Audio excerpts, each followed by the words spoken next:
ፕሮፌሰር ኃይሌ ገሪማ አዲስ ፊልም ሰርተው አጠናቀቁ። ነፃነት ወርቅነህ ለመቄዶንያ ስጦታ አበረከተ። የሎሬት ጸጋዬ ገብረመድህን የህይወት ታሪክ መጽሐፍ ለፈረጃ ፊልም 38 ኪሎ ቀንሻለሁ። ተዋናይ ሄኖክ ወንድሙ። እነዚህን መረጃዎች በዝርዝር የምነግራችሁ ይሆናል። አብራችሁን ቆዩ።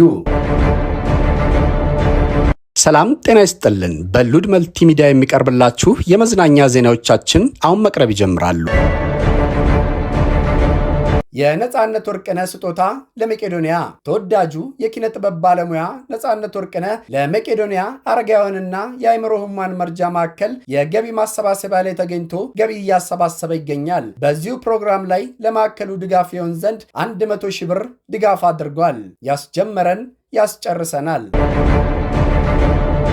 የሎሬት ጸጋዬ ገብረመድህን የህይወት ታሪክ መጽሐፍ። የተወደዳችሁ ቤተሰቦቻችን የሎሬት ጸጋዬ ገብረመድህን የህይወት ታሪክ መጽሐፍ ቅዳሜ መጋቢት 13 ቀን ከጠዋቱ 3 ሰዓት ጀምሮ በአዲስ አበባ ዩኒቨርሲቲ ራስ መኮንን አዳራሽ ይመረቃል። በዕለቱም ከሎሬቱ ስራዎች ቅንጭብጭብ ተውኔት፣ ግጥም፣ ሙያዊ ዳሰሳና ትዝታዎቻቸውን ያጋሩናል። በዚህ ልዩ ዝግጅት ላይ ሁላችሁም በክብር ተጋብዛችኋል። ፕሮፌሰር ኃይሌ ገሪማ አዲስ ፊልም ሰርቶ አጠናቀቁ። አንጋፋዊ ፊልም ባለሙያ ፕሮፌሰር ኃይሌ ገሪማ አዲስ ፊልም ሰርቶ ማጠናቀቃቸውን አስታወቁ።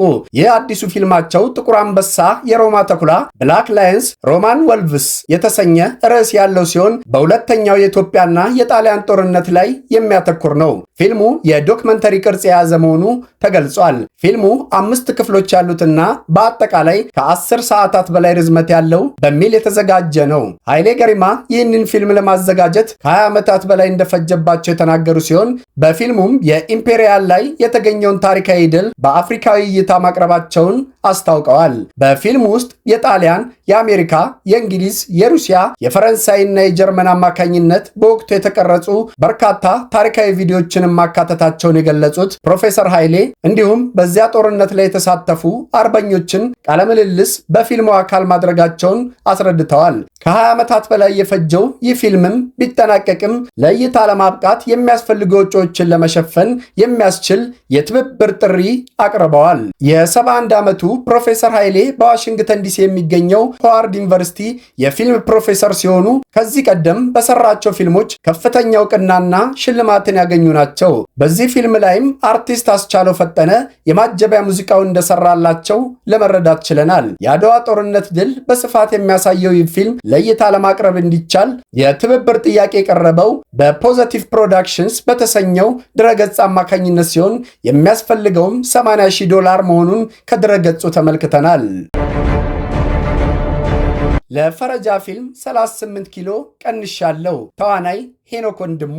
ተዋናይ ሄኖክ ወንድሙ ከአድናቂዎቹ በሰበሰበው ብር የሚሰራው ፈረጃ በተሰኘው ፊልም ዙሪያ ባደረገው ቆይታ ሰው ማስቸገር ከባድ ነው፣ የህዝብ ፍቅር ነው እንዳምን ያረገኝ፣ አዲስ ሐሳብ ይዘህ ስትመጣ መጥረቢያ ይበዛብሃል፣ በ30 ሰዓት አንድ ጊዜ ነው የምበላው፣ 38 ኪሎ ቀንሻለሁ፣ እናቴ በ12 ዓመቴ ነው የሞተችው፣ ጣዕሟን አላውቅም፣ የአመልማል አባተ ዘፈንን ስሰማው ከእናቴ ጋር በመልክ ስለሚመሳሰሉ ትዝ ትለኛለች፣ ከቤት ወጥቼ ጎዳና ላይ ኖር ያውቃለሁ፣ አምባሳደር ቲያትር ቤት የፊልም ወረፋ ሸጬ አውቃለሁ፣ መኪናም ማጥብ ነበር፣ ሸዋሮቢት ማረሚያ ቤት በእስር ላይ በነበርኩበት ጊዜ እርሻ እያረስኩኝ በወር 2 ብር ከ50 ሳንቲም ይከፈለኝ ነበር፣ ብዙ ባለሀብቶች አስኮርፈውኝ አንድ ሊስትሮ ልቤን ጠግኖታል፣ ጫማ አስጠርጌው 10 ብር ብሰጠው አልቀበልህም ለፈረጃ ፊልም ይሁንልኝ ብሎ አስገርሞኛል። ተዋናይ ሄኖክ ወንድሙ። ፈጣሪ ያሰብከውን ሁሉ ያሳካልህ፣ የጀመርከውን ፊልም ከፍጻሜው አድርስልህ። ተመልካቾቻችን ለዛሬ ያዘጋጀንላችሁ የመዝናኛ ዜናዎቻችን እነዚህን ይመስላሉ። በሌላ አዳዲስ የመዝናኛ ፕሮግራሞች እስክንገናኝ ቸር ቆዩልን።